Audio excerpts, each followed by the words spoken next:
আমি রান্না করব মেটে আলু দিয়ে শোল মাছ। সবাই শোল মাছ কম বেশি খায় এবং বিভিন্ন রকম রান্নাও করে, কিন্তু মেটে আলু দিয়ে শোল মাছের ঝোল সত্যি সুস্বাদু। আপনারা এই আলুটাকে কি বলেন জানাবেন। আমরা মেটে আলু বলি। আপনারা যারা রান্নাটা দেখছেন না খেয়ে থাকলে একবার বানিয়ে খেয়ে দেখবেন, আশা করি ভালো লাগবে। দেখুন এবার আমি কিভাবে রান্না করি। হ্যাঁ, তার মধ্যে বলে নিচ্ছি, আমার চ্যানেলটি কিন্তু সাবস্ক্রাইব করতে ভুলবেন না। আপনাদের সহযোগিতা আমাকে প্রেরণা যোগায় নতুন ভিডিও বানাতে। এবার বলি, শোল মাছ কেটে ধুয়ে নুন হলুদ মাখিয়ে নিলাম। এদিকে মেটে আলু ডুমুডুমু করে কেটে নুন মাখিয়ে ধুয়ে নিলাম, যাতে আলুর হরহরে ভাবটা কেটে যায়।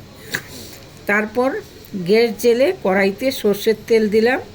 আমি কিন্তু সর্ষের তেলেই রান্না করি, আপনারা সাদা তেলও ব্যবহার করতে পারেন। তেল গরম হলে এক এক করে মাছগুলি ভেজে তুলে নিলাম। মাছগুলো বেশি ভাজবেন না, বেশি ভাজলে খেতে ভালো লাগবে না। আমাদের বাড়িতে শোল মাছের ঝোল হলে আর কিছু লাগে না। আমরা একটু ঝাল ঝাল করে খেতে ভালোবাসি, তো তাই এটার মধ্যে একটু ঝালও আমরা একটু বেশিই দিই।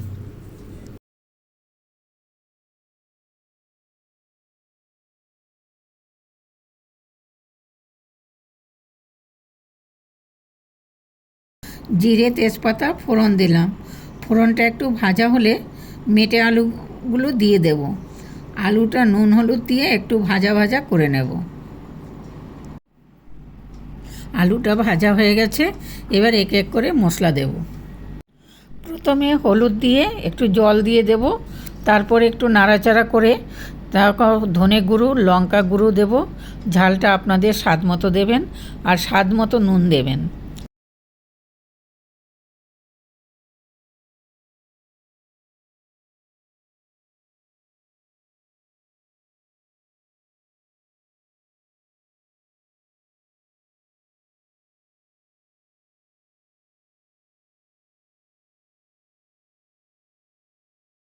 রং হওয়ার জন্য কাশ্মীরি লঙ্কা দিয়ে অল্প জল দিয়ে মশলাটা কষতে দিলাম। মশলা থেকে তেল ছেড়ে গেলে ভাজা মাছগুলি দিয়ে আর একটু সঙ্গে জিরে গুঁড়ো দিয়ে ভালোভাবে কষিয়ে জল গরম করে ঝোল দিয়ে দিলাম। আলুগুলি সেদ্ধ হয়ে গেলে নামিয়ে নিতে হবে।